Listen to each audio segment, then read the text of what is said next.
Bonjour à tous, quel plaisir de vous retrouver en pleine forme ce matin. Plongeons ensemble au cœur de l'actualité nationale et pour cela, on prend la direction de la ville de Yamoussoukro. Le vice-président de la République y était. Il y représentait le chef de l'État Alassane Ouattara. Thiemo Komele Kone a pris part à un séminaire à l'initiative de la Cour des comptes.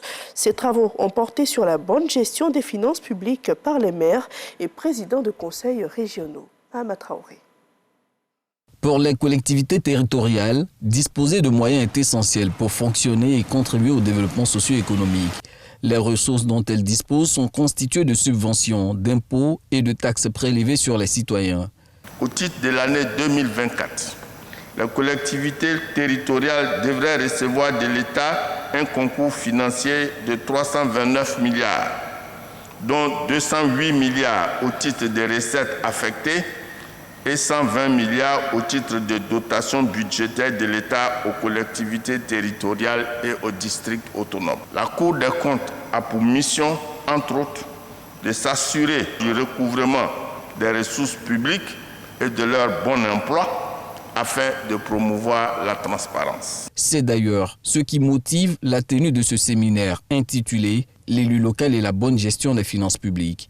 Au regard des attentes des administrés, et au regard des contraintes économiques, l'efficacité de l'action publique locale requiert l'optimisation et de la mobilisation des ressources financières, requiert aussi la transparence et la rigueur dans l'utilisation des fonds publics, avec la pleine conscience qu'il faut rendre compte à l'État et à nos populations. Au nom du chef de l'État, le vice-président de la République exhorte les gestionnaires des cités à la redevabilité. Je salue l'initiative de la Cour des comptes d'organiser ce séminaire qui contribue de manière significative à renforcer les capacités de nos élus locaux. Il est, en effet, primordial que tous les niveaux de pouvoir, qu'ils soient nationaux ou locaux, puissent bénéficier des outils et des compétences nécessaires pour une gestion optimale des ressources publiques. Cette rencontre nous offre également une occasion tout à fait indiquée pour insister à nouveau sur l'importance de la décentralisation. Celle-ci est un instrument de gouvernance publique qui permet aux collectivités locales de mieux répondre aux aspirations des citoyens. Cependant, cette décentralisation ne sera véritablement efficace que si elle s'accompagne d'une gestion exemplaire des ressources financières.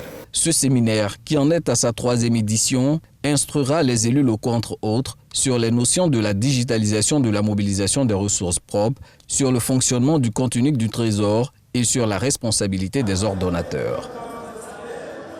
Les progrès de la Côte d'Ivoire en matière d'autonomisation des femmes sont mis en avant sur la scène internationale. C'était lors de la participation en Guinée de la ministre Nassene Batouré à l'ouverture du 13e Forum international des femmes entreprenantes et dynamiques. Nos envoyés spéciaux à Conakry, Dongui et Fernand Conan nous apportent plus de détails. Conakry, capitale de la Guinée, palais du peuple. La question de l'autonomisation de la femme au cœur de la 13e édition du Forum international des femmes entreprenantes et dynamiques FIED. Quand une femme se bat, il faut du renfort de ses sœurs. Il faut toujours avoir le renfort, le confort de ses sœurs. L'amour est la chose la plus grandiose dans le monde que nous devons avoir en nous. Les femmes, oublions la jalousie, oublions la haine. Soyons unis, soyons solidaires, soyons ensemble. Juste avant elle, la gouverneure de Conakry invitait la femme africaine à passer de la revendication légitime à l'affirmation de soi, les recettes de l'ancienne présidente de la Centrafrique. Quelles que soient vos ressources, si vous n'avez pas de vision, vous n'irez nulle part. Ensuite, il y a le travail. Il a fait de vous de tout succès. Il y a point de succès, résister au travail opiniâtre. Il y a l'humilité, qui est la disposition idéale pour toujours apprendre Il y a la discipline. Après avoir relevé les progrès de la Côte d'Ivoire sur le chemin de la promotion de la femme, la ministre Nassene Batouri a invité la femme guinéenne à prendre la paix et la cohésion sociale de son pays sous sa protection.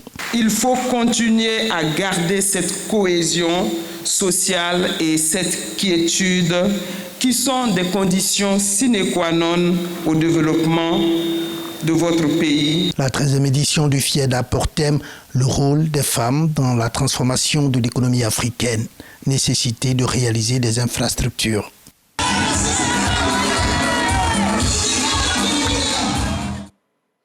Vaincre le cancer du sein, certaines femmes l'ont réussi avec force et courage.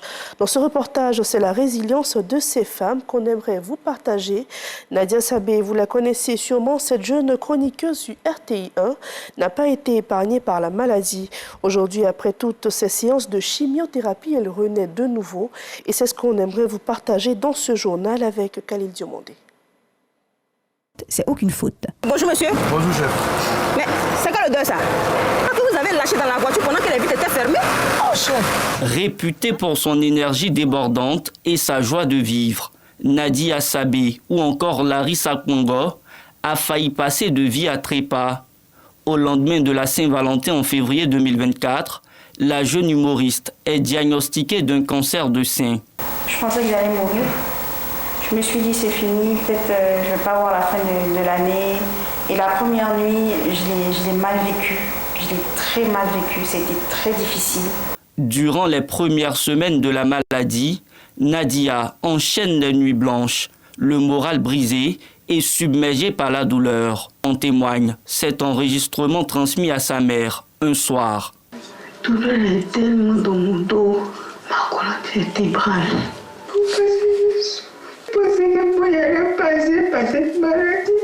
Mais dans cette lutte farouche contre le cancer du sein, Nadia a le privilège d'être entourée des siens.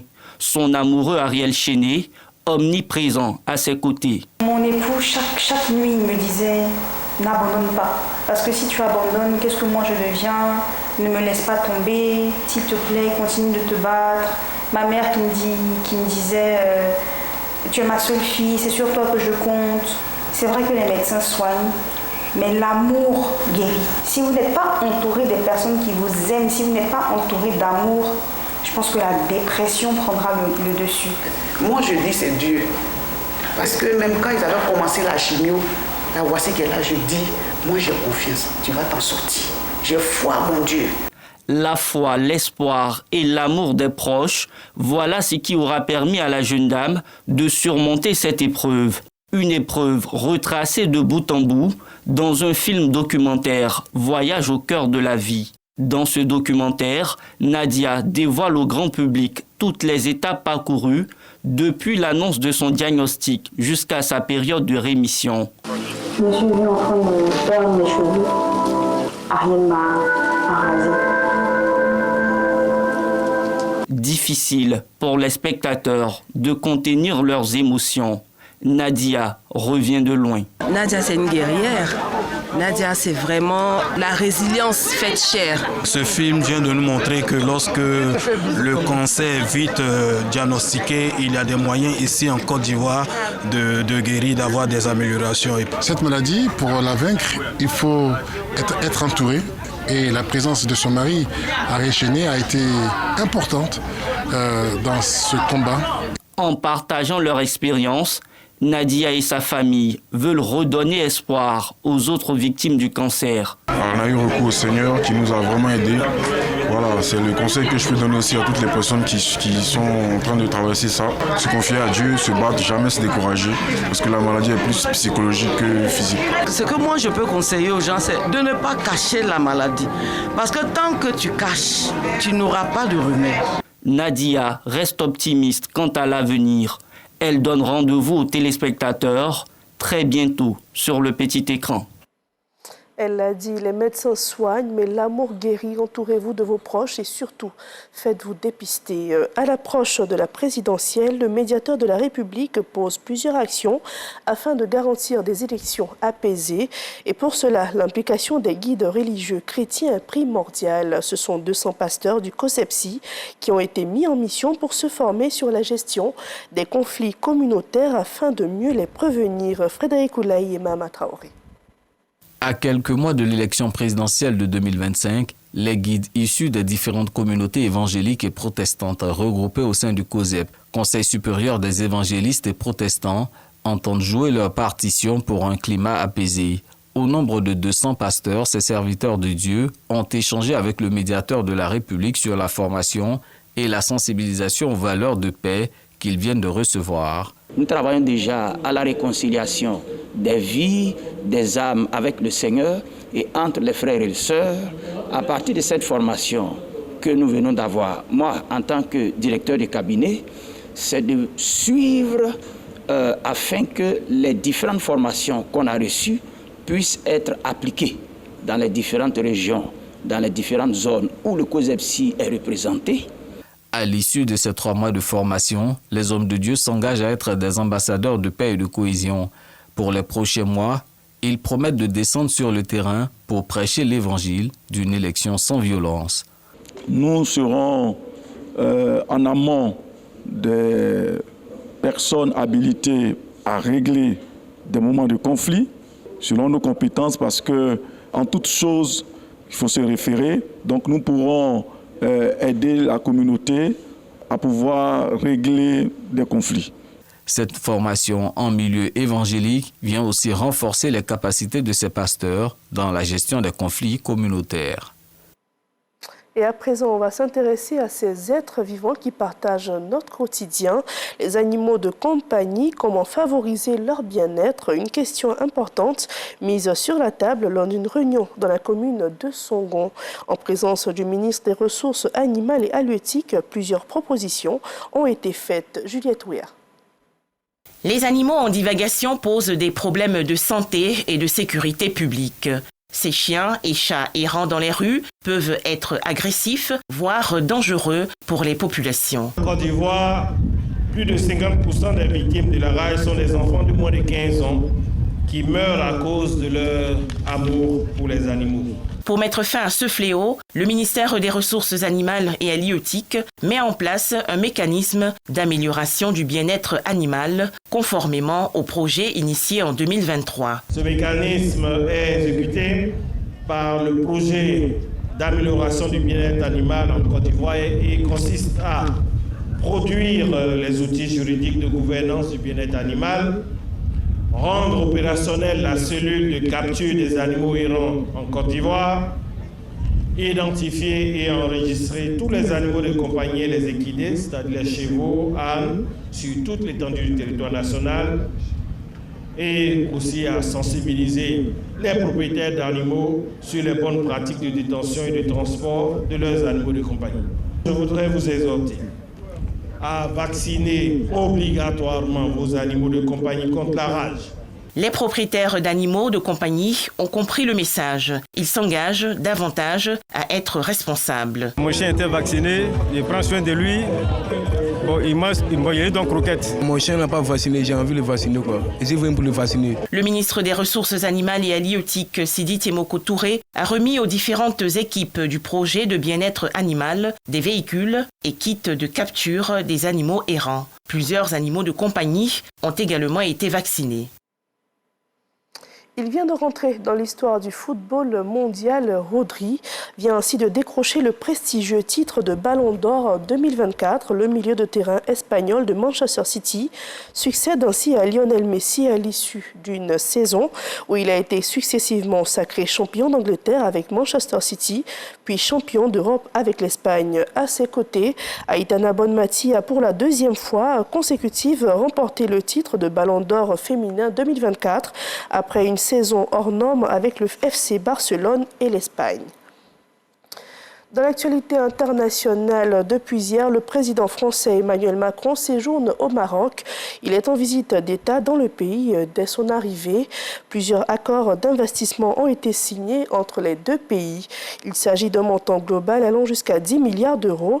Il prévoit notamment que 2 groupes français participent à la réalisation du deuxième tronçon de la ligne de train à grande vitesse Tanger-Marrakech. D'autres accords doivent être signés ce mardi. Et au Liban, au moins 48 personnes ont été tuées dans plusieurs raids israéliens dans l'est du pays. Les bombardements ont touché plusieurs localités de la province de Baalbek, l'un des quartiers du Hezbollah. Le ministère de la Santé libanais a aussi évoqué un raid israélien sur Al-Alaq qui a fait 10 morts. C'est la fin de ce journal. Merci de votre fidélité. Demain, vous serez en compagnie d'Anissette Conan.